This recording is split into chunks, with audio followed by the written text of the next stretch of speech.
Hello, everyone, and welcome to ROKStudios. I'm Stan Miller. I'm PR and Analyst Relations Manager for Rockwell Automation in the EMEA region. And I'm joined today by Piyush Bhandari. He is Area Sales Head for Clearpack Group. Piyush, welcome to the studio. Thank you for having me. Pleasure to be here. So, Piyush, today we're here to talk a little bit about rethinking packaging for emerging consumer behaviors. This is an interesting topic, but before we get into it, could you tell us a little bit about your company? Sure. Yep. So Clearpack was started in 1991 in Singapore. And since then, we've been providing packaging automation solutions in the FMCG industry. But just beyond solutions, it's also about service as well, and how we can ensure our customers are with us for the long term. Because providing the machines for the factory is one thing, but being able to handhold them and guide them in their journey for automation is another value addition that we pride ourselves in. So that's what we are doing basically. Yeah.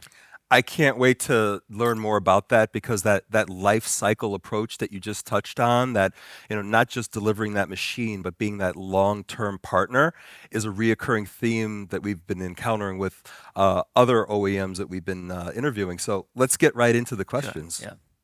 So, Piyush, Clearpack is on a journey in the packaging industry. I'm really interested to understand your transformation as a company, how you're navigating these emerging global market trends and the requirements that are coming. Can you just give us a really high level overview of some of the strategy and approach? Yep. So basically, in the emerging markets, what we are seeing is, if you take sectors like edible oil, lube oil, personal care, home care, we are seeing that a lot of our customers who are coming in with investments for new production lines are looking for flexibility.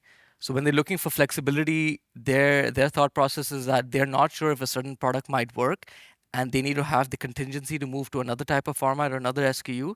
So they need lines that are basically agile, they're quick for changeover, um, and they have the flexibility to run several formats in a day practically.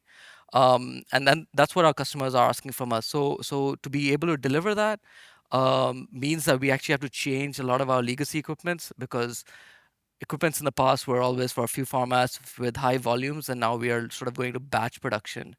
Um, so we've had to use a lot of robotics, a lot of automation, a lot of drives and controllers to be able to achieve that for our customers. Yeah.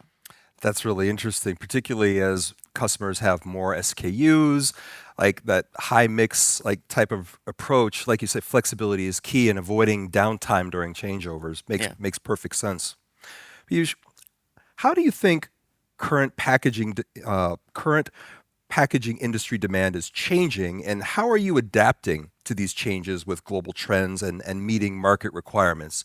Any color or detail you'd like to share with us on that? Yeah, sure. So, just to expand on what I had mentioned earlier, it's not just about the flexibility, but as we look forward, we see a lot of focus on sustainability and cybersecurity as well.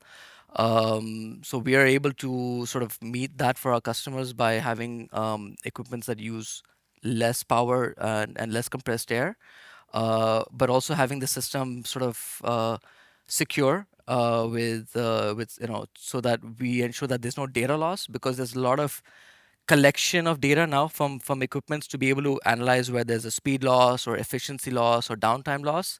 But this data can be a little bit vulnerable if the design on the software side and on the data collection side is not secure.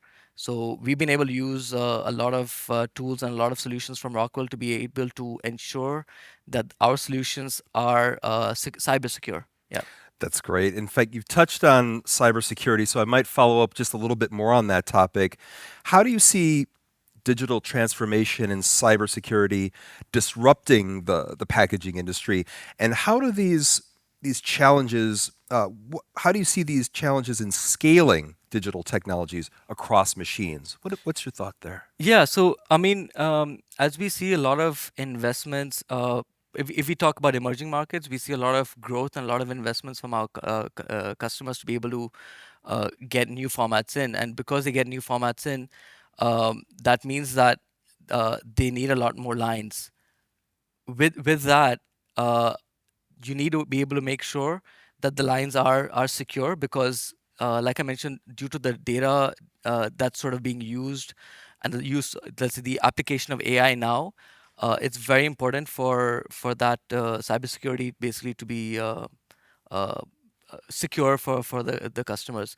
We're seeing solutions with use of AI to be able to assist operators in using the machines. So now you have many different types of machines, or you have machines that are very sophisticated because they're either high speed or high flexibility. And by using AI, it helps the operators to be able to use the machines more efficiently. But there's also an element of risk with the use of AI because there can be some vulnerable channels for that data that can actually be very risky for our customers. No, that makes sense. I mean, using artificial intelligence as a workforce enabler, that's a powerful strategy and trend that we've been seeing as well. Let me ask you this. Last question. Looking ahead, how do you see cybersecurity shaping the definition of production resilience? And what emerging capabilities will be most critical for OEMs to integrate into their next generation packaging machines? Right. So basically, when we talk about cybersecurity and what we need to look forward to, we need to start with the fact that uh, in the factories these days, we got the machines, we have the software, and we have the connectivity. So having all of them integrated is extremely important for the success of our customers, or let's say the end users. Um, the risk is if the connectivity is not secure and you have cybersecurity risk, it can effectively shut down a line, it can shut down a plant, and it can be a big detriment for our end users and customers. So what we believe is that by, let's say, killing the risk before it can even occur, by having these cyber secure connectivity solutions on the packaging machines, we don't even allow the risk of cybersecurity to be an issue for our customers. Yeah. Oh, that's great, Piyush. This has been a great discussion. We really appreciate you joining us in the studio today. So thank you very much. Thank you for having me. Thank you for watching. If you'd like to learn more about industrial automation and digital transformation, visit rockwellautomation.com.